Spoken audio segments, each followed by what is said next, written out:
Nah, dengan adanya media sosial, kita menganggap prospecting itu aktif, padahal pasif. Nah, terus yang di sini kita udah benerin belum? Gitu. Kalau handling objection itu sales kan bisa aja dia dengan kreativitasnya masing-masing, betul kan?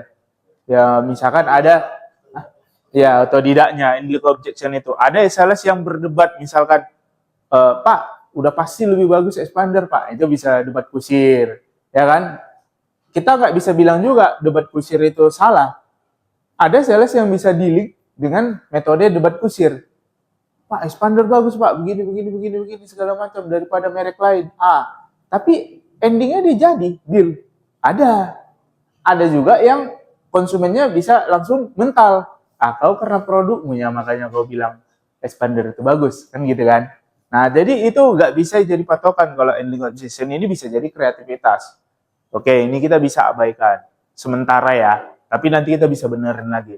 Nah, cuman presentasi ini yang poinnya juga adalah menjadi poin penting kita, teman-teman. Oke, presentasinya. Nah, terus sekarang ini aku bagi dua nih. Ada bagi dua nih sebenarnya prospecting ini. Menurutku ya. Ada prospecting yang aktif. Ada prospecting yang pasif. Kenapa kita bilang pasif? Ya kan? Prospecting itu tujuannya apa? Mencari konsumen kan? Mencari database kan? Nah, dengan adanya media sosial, kita menganggap prospecting itu aktif, padahal pasif. Bener kan? Kita mau prospecting orang, ya kan? Kalau aktif itu kan biasanya kita direct ke toko nih, kan passing. Pak, kenalin Pak, saya Mangates Pak dari Mitsubishi Pak. Nah, showroom kami di Jalan Medan Pak, kilometer 6. Nah, dealer kita udah ada 3S Pak, sales, service, spare part. Nah, Pak, kebetulan nih Pak, kita ketemu nih Pak, bla bla bla gitu kan. Nah, jadi itu yang biasanya kita lakukan pada saat digital belum ada. Itu yang namanya prospecting aktif. Nah, prospecting aktif. Nah, sekarang dengan adanya media sosial, kita merasa kita posting media sosial, kita ngonten, itu kita ngerasa kita prospecting aktif, padahal pasif. Kenapa? Ketika kita posting, blub aja. Ternyata kan kita menunggu konsumennya datang, melihat dan hubungi kita. Benar kan? Kita kan menunggu nih pas posisinya. Ya. Kita nggak langsung boom, hajar konsumennya. Langsung tawarin, langsung nego. Kan nggak ada kan di situ kan. Di media sosial ini kan. Nah, bahkan sekalipun di live TikTok. Live TikTok itu memang kita bisa dikatakan pasif, bisa juga aktif. Kenapa? Karena begitu datang konsumen yang nanya mobil, atau misalkan dia bilang, Bang, berapa Bang harga expander sekarang? Ternyata langsung, oh Bang, kita DM aja Bang, gitu. Gitu kan? Pada ending ya, kita tidak mendapatkan database. Itu minusnya. Kalau kita lakukan ini, prospecting pasif. Kita tidak mendapatkan database, teman-teman.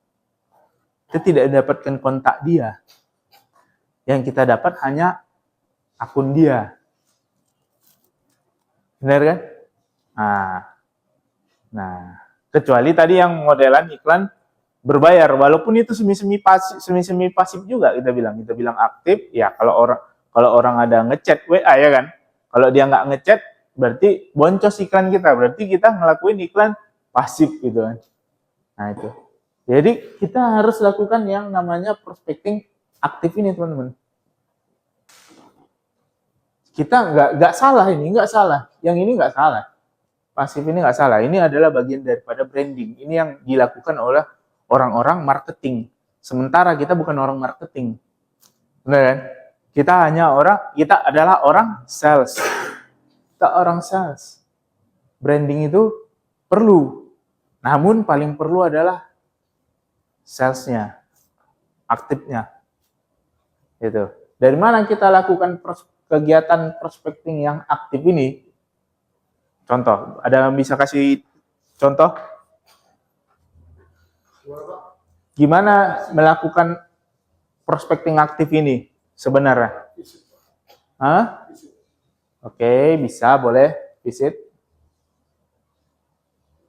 Terus? Follow up. Apa lagi? Hah? Samanya itu, sama visit. Samanya itu kan? Nah. Ada lagi? Niko?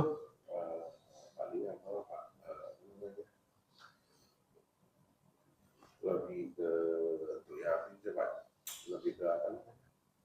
Jadikan teman dulu. Ya balik visit ya. Visit ya. Visit temannya. Gitu, kan. Ini kan ada yang memang yang kita kasih itu jadi udah kompak jadi konsultan dia gitu. Iya benar. Kurang lebih mirip lah. Pasif apa namanya? Sorry. Visit ya. Visit sama dengan canvassing, sama dengan kayak kita tatap muka gitu kan. Penawaran. Penawaran. Nah, ini penawaran. Approaching. Balik lagi kemari dia, masuk kemari. Penawaran. Benar kok dibilang Niko tadi, pendekatan dia. Greeting, approaching gitu. Approaching-nya seperti apa? Baru kita masuk ke tahap penawaran kan. Kita visit, terus kita follow up, terus kita lakukan penawaran. Berarti 3 hal ini yang menjadi concern utama kita sekarang ini. Fokus. Maksudnya, kalau visit ini bukan artinya aku minta teman-teman itu ngelakuin yang namanya canvassing blank.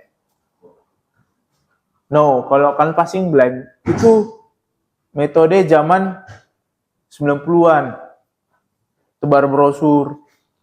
Gitu kan? Iya, itu maksudku. Nah, kolaborasinya ke situ. Tapi ya, aku masukkan ke dalam lah. Kalian tahu kan maksudnya kan? Kita jangan canvassing blank sebelum melakukan visit. Ya kan? Buta kan? Blind, ya blind canvas, samanya itu ya, sama miripnya itu kan, blind canvassing lah gitu, blind canvassing gitu kan. Dan kita mainnya di sini, tapi mainnya fokus, memang betul-betul fokus hubungin. Ya kan, follow up database gimana? Contoh. Berapa banyak teman-teman? Aku khawatir ya, kalau aku sendiri, bahkan aku sendiri juga ngalamin kalau sebenarnya aku nggak ngubungin mereka intens. Padahal aku punya kontak di handphoneku ada 5.000 kontak. At least setengahnya aja 2.500 saja yang bisa aku tawarin mobil setiap hari. Ya kan? Ternyata itu tidak kulakukan kalau aku sendiri. Bagaimana dengan teman-teman? Sebelum kita masuk ke visitnya, kita lakuin nggak seperti itu gitu. Bagaimana dengan teman-teman sendiri? Ya aku sendiri, ya aku minusnya di situ. Aku sadari semalam, aku rajin konten, kita follow up. Kita rajin konten, terus kita dapatkan konsumennya, kontaknya, bener kan? Kita dapat nih kontaknya. Terus habis sudah dapat kontaknya, kita ngapain nih? Kita kirim-kirim hitungan melalui chat, AI pun bisa ngelakuin itu. Benar kan? Nah, teman-teman sadari kan, AI pun bisa ngelakuin kalau misalkan kita ngirim hitungan, ngirim harga. Semua pun bisa, chatbot udah bisa ngelakuin itu. Pertanyaannya sekarang gimana caranya kita biar approaching-nya sama konsumen. Kalau kita sudah dapat database-nya, kita langsung mainkan di retention-nya nanti. Sini ya kan, perkuat di retention-nya lagi. Layanan yang kami miliki adalah penjualan mobil, servis kendaraan, dan juga penjualan spare part.